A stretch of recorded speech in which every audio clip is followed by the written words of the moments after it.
자, 입력받은 정수가 짝수인지 아닌지 판별해주는 함수 구현하는 거예요. 자, 문제부터 이해해보죠. 어떤 함수가 있는데 그 함수한테 뭐 이런 정수를 입력하면 짝수인지 아닌지 판별을 해준대요. 그 함수 이름은 이거고요. 맞는지 틀린지죠. 그러면 결과가 1 또는 0이겠네요.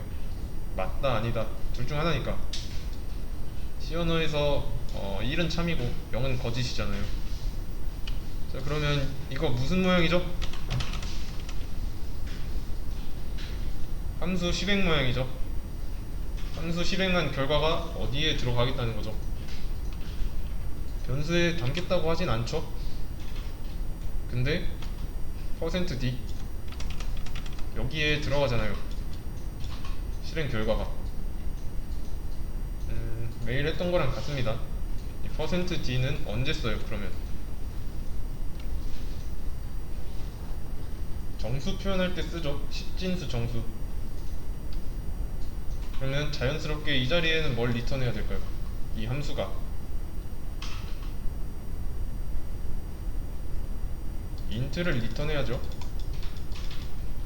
함수가 실행되고 난 자리에는 이 int 값이 남아있어야 되는데 그거는 1 또는 0이겠죠. 맞다 아니다 하는 거니까. 다른 타입이면은 다시 다른 언어면 불린이라고 있어요. 불린 타입.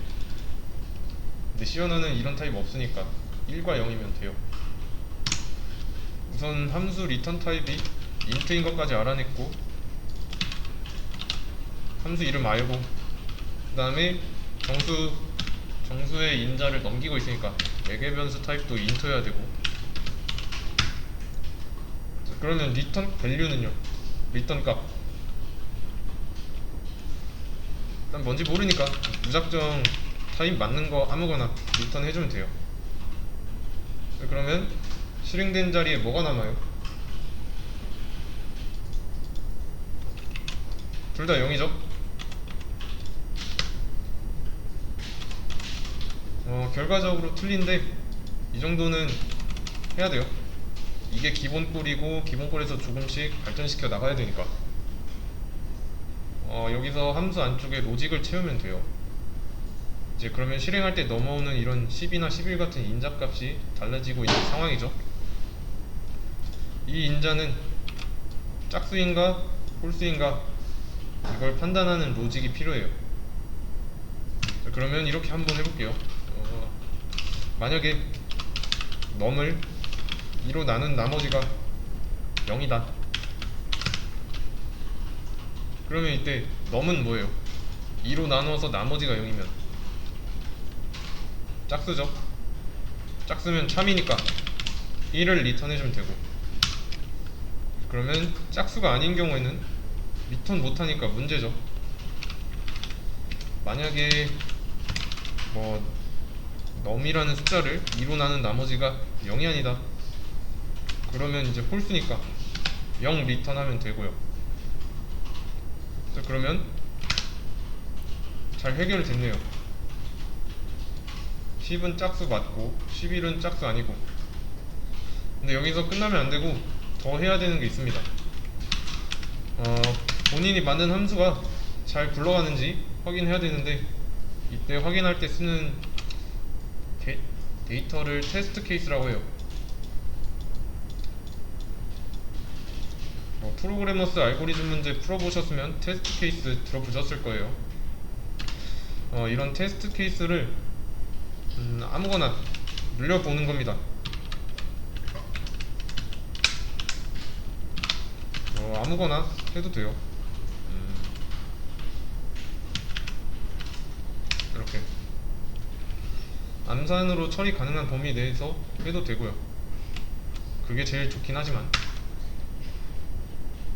그러면 여기는 똑같이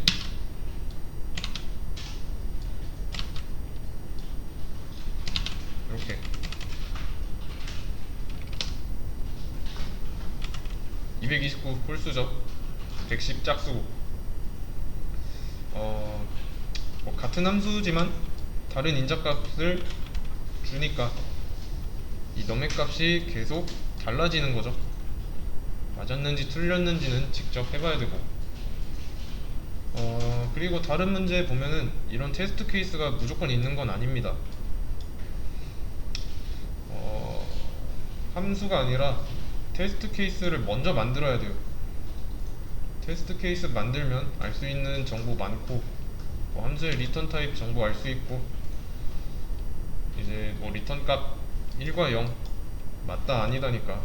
자, 그리고 인자 넘어가는 거 봐서 매개 변수의 타입과 개수 이것도 알 수 있고요. 그래서 한 번 넣고 한 번 넣고 한 번 실행하고 다시 한 번 넣고 실행하고 있죠. 근데 지금 뭐 짝수 아니면 홀수, 뭐 아니면 도잖아요. 그러면 if은 두 개 있을 필요가 없다는 거죠. else로 해줘도 돼요. 뭐 else if 써도 되지만 굳이 조건은 필요 없죠.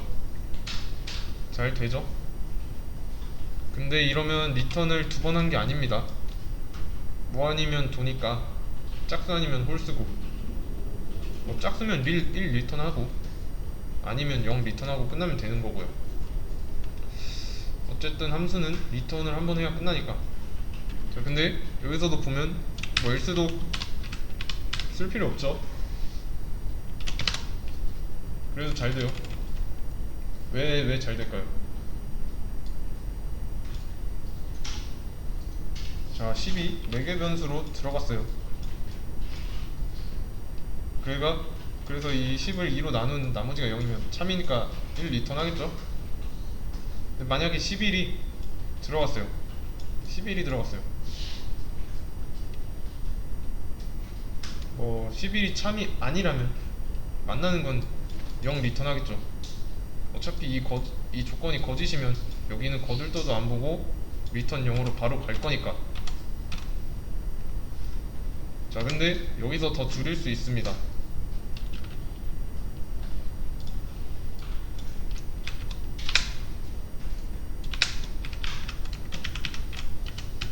자,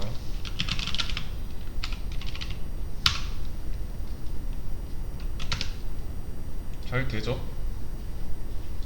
이거 이해되시나요?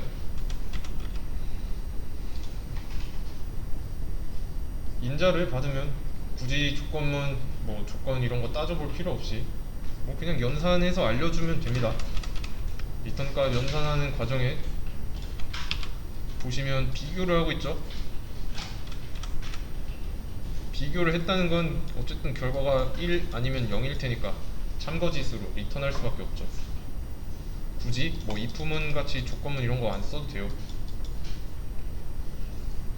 이러면 스텝이 굉장히 많이 줄었죠. 한 줄로 할 수 있죠. 이렇게 최대한 간결하고 짧게 하는 방식을 추구하시면 좋습니다. 뭐 다른 문제 풀어볼 때도 더 줄일 수 있을 때까지 고민하시면 돼요. 입력받은이라고 나오면 다른 문제 보시면 아까도 말했지만 입력받은은 인자를 뜻해요. 스캔프 쓰실 필요 없고, 문제 풀 때 나머지 구글링은 절대 하지 마시고요. 오직 생각해서 풀어야 됩니다. 리턴 개념이 들어간 게 있고 안 들어간 게 있는데 리턴을 반드시 해야 되는 건 아닙니다. 리턴 해야 하는 때랑 하면 안 되는 때 잘 구별해서 풀면 됩니다.